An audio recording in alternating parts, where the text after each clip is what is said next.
here. Yeah. The bullet, again, we'll revise this thing. Bullet comes from above and to the right of the president, hits the president in the back, exits out his throat.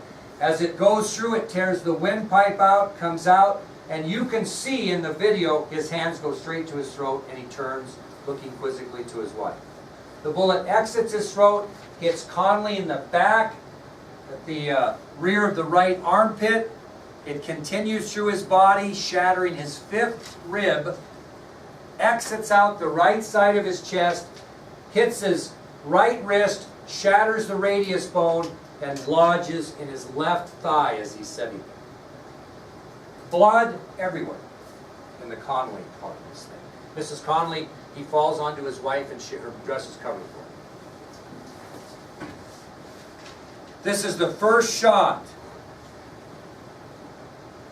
Now, after hearing the first shot, Clint Hill reacts, leaves his position on the Secret Service car, races towards the presidential limousine, which has a handle on the back, and grabs the handle and nearly falls several times trying to get up because the vehicles are moving. And finally he gets up on the step on the back and tries to provide protection for Mrs. Kennedy and the president. So after the first shot, Clint Hill reacts. He runs for the presidential limousine, which is also moving. He makes several attempts to grab the back to get on. He almost falls. If he falls, the car behind him is going to run him over, to be honest with you. But he gets up there and he tries to provide protection for the First Lady and the President after the first shot. Second shot, according to history. If the presidential limousine is driving this way, I'm a man standing at the triple underpass, underneath the triple underpass, where the Main Street and Commerce Street and Elm Street come together. And I'm looking up at the Texas School Book Depository, and the president's limousine's coming this way. Second shot misses. Hits a piece of cement in front of this man right here, James Tagg. You don't have to write his name down. Hits a piece of cement in front of James Tagg. He's a used car salesman from Dallas, just there to see the president. And either a fragment of the cement or a bullet fragment comes up and hits him in the face. Not seriously, but stung him. And he could feel a sting, but he never thought about it. Later someone said, "Hey, what's that blood you have on your face?" Okay?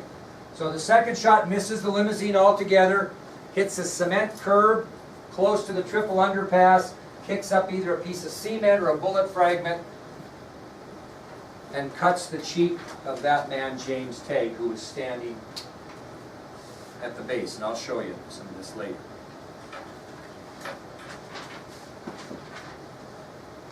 The third shot is the worst one, most definite.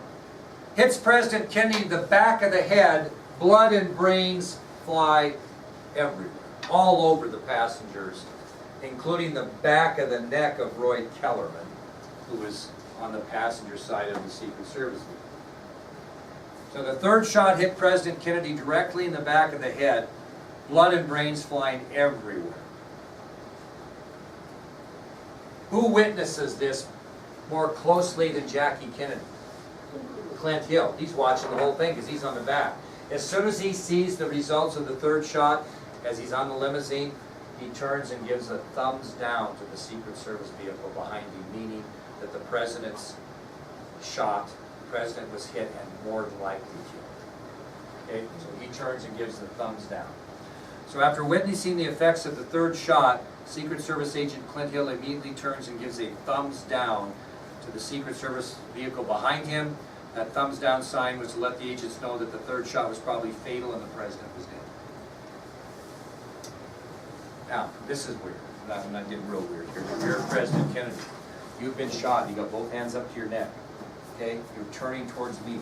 Jackie Kennedy's face is this close to the president's when that third shot hit. If you can imagine what happened to her.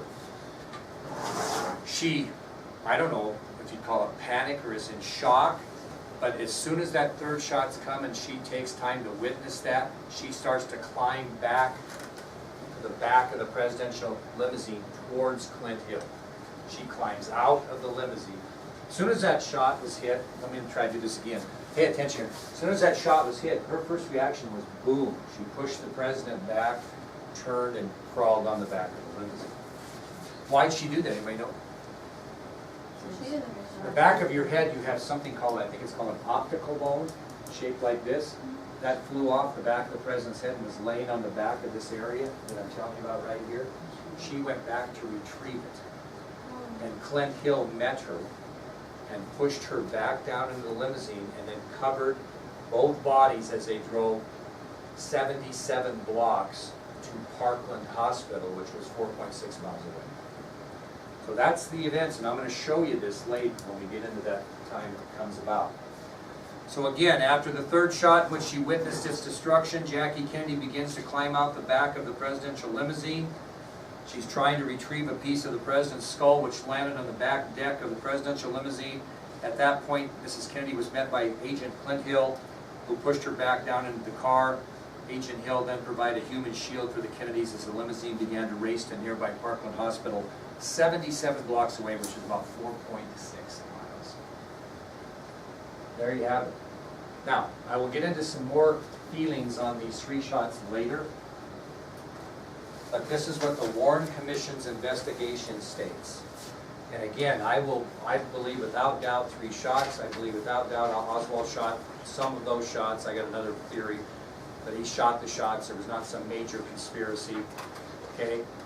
I'm not convinced the order of the shots were related. But we'll get into that a little bit later. Okay, that'll take us then to events at Parkland Hospital. Events at Parkland Hospital.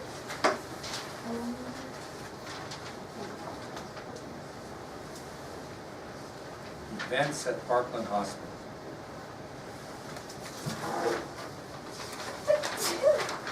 What time the president shot? The limousine reaches Parkland Hospital at 12:36, led by what? A lead car. Nobody knew what was going on, really, so most of these cars that we talked about, even some past the first 4, when that limousine took off, what did they do? They just took off. They thought, well, we're ready to go, get on the interstate. So the presidential limousine wasn't the only car that ended up at Parkland Hospital because everybody followed. Okay? Now, one of the men who witnessed the events as the president's limousine comes into Parkland Hospital is a fellow up there in the cowboy hat, a guy by the name of Milton Wright, who was a Texas Ranger at the time. And Milton Wright was riding in the 5th car of the motorcade. I didn't write it on there. And he was riding with Dallas Mayor Earl Cabell and his wife Deary. But he was in the 5th car back here, okay, the one behind the vice president. And he, like all others, they just followed the motorcade to the hospital.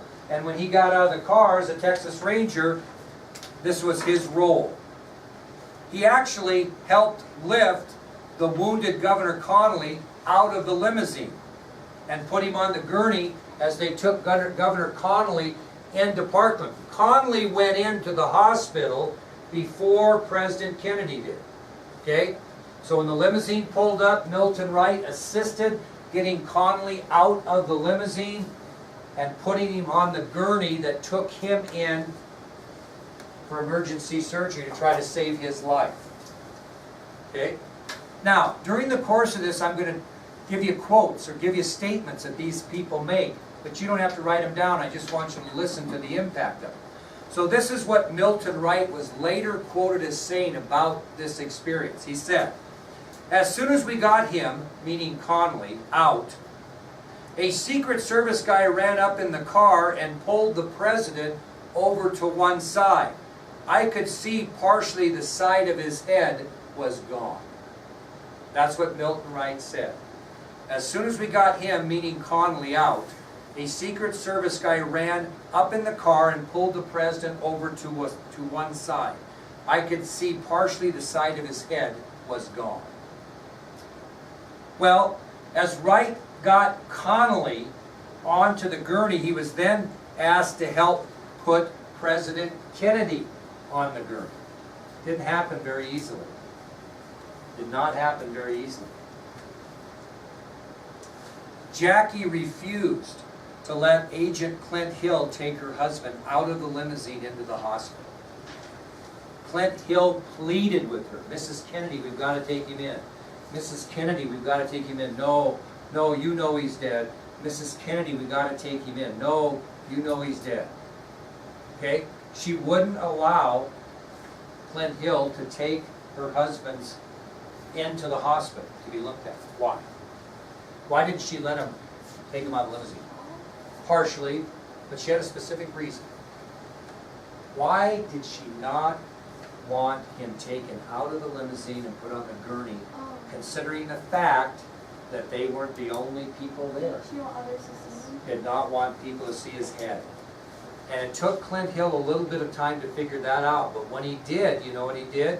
He took off his sport coat, he wrapped it around the president's head and said, Mrs. Kennedy, we've got to take him in, and she allowed him to go in. But she did not want people to see the president's head like Milton Wright did, right? And would not let the body go in. So, Jackie refused to allow Agent Clint Hill to take her husband into the hospital. He pleaded with Jackie in the car to let him take him in. Finally, Clint Hill realizes the problem, takes off his sport coat, covers the president's bloody head, and Jackie allows to remove the president in the Parkland Hospital. A witness to that event, we'll talk about her later, was a registered nurse by the name of Phyllis Hall. Phyllis Hall witnessed this as well. Do I have her on your sheet? Mm-hmm. Phyllis Hall. She was present when the limousine arrived and was a witness to that gruesome scene outside of Parkland Hospital and the discussion of getting the president into Parkland.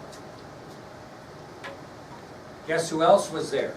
Because who else was there? Who is there from this car? Vice President Johnson, his wife Lady Bird Johnson, and who was with him? Ralph Yarborough.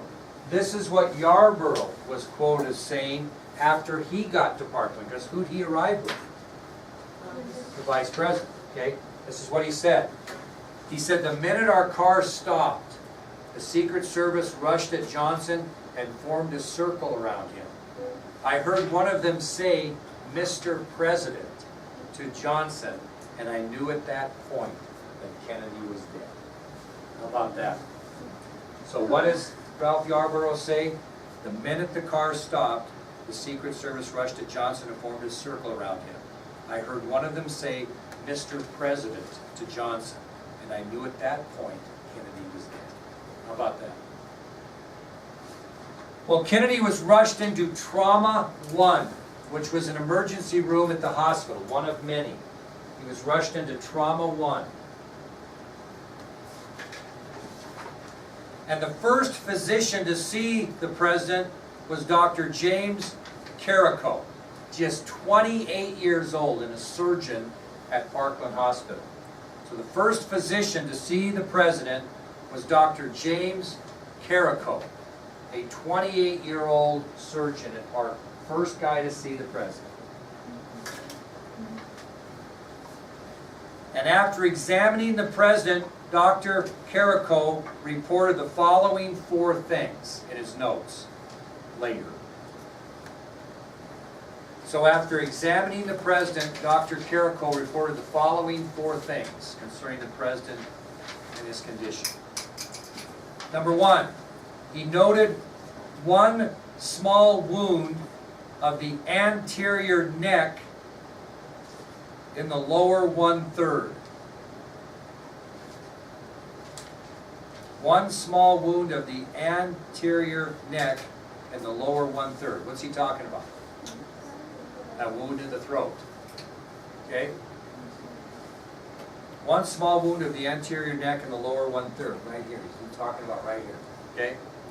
Second thing he noted, that one wound had shredded the brain tissue which had profuse oozing. One wound had shredded the brain tissue which had profuse oozing. Second thing he reported. One wound that shredded the brain tissue which had a profuse oozing. Third thing he reported after examining the president, that neither a pulse nor a blood pressure was present. Neither a pulse or a blood pressure was present. And the fourth thing that he noted after examining the president, Dr. Carrico, is that the president's pupils were dilated and fixed, which normally tells you what? That they've expired. He said the president's pupils were dilated and fixed. So he wasn't in very good shape when he got there.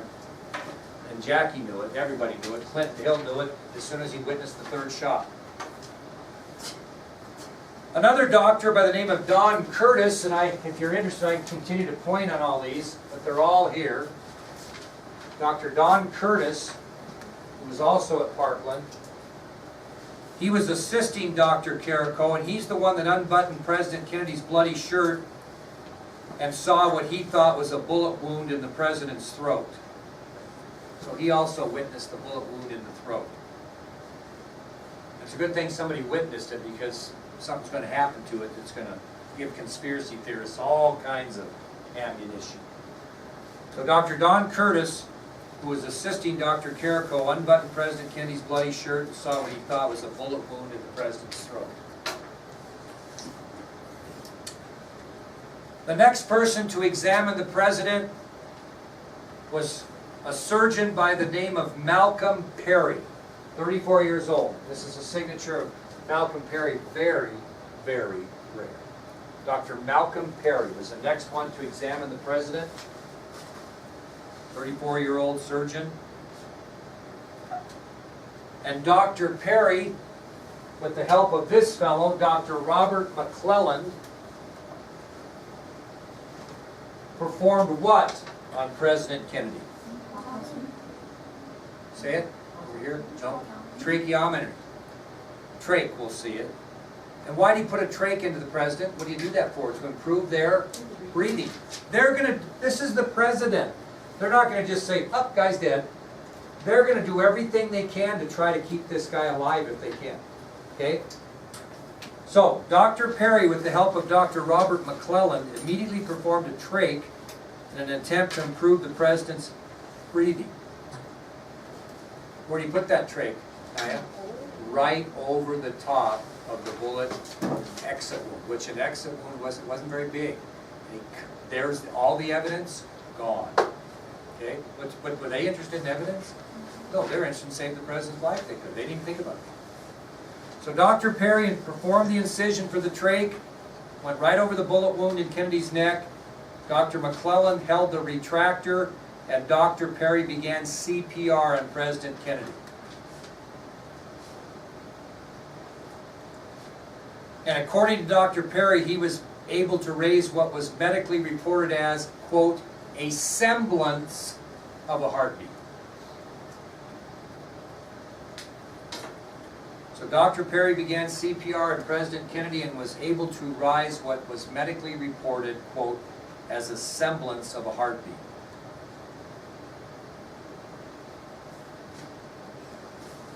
Another doctor by the name of Dr. Ron Jones, who's also on the board, his job was to put an IV line or venous line in President Kennedy's leg in the event that he needed what? To stay alive, blood. Okay? And he also inserted a chest tube into the president's chest. They're doing everything they can to save a man who's already dead. They really are. But they're not going to, nobody wants to give up, right? Well, we'll finish with this. Who stepped into Trauma 1 to evaluate the president's condition? Because this individual was going to have to make some decisions here pretty quick. And it's not somebody you might ought to wait. No, God, no, Johnson. The Secret Service had him locked under lock and key because they don't know what's going on. So who would be the most responsible man to make decisions on what they're going to do with the President of the United States? What? Go ahead. No, Kenny's there.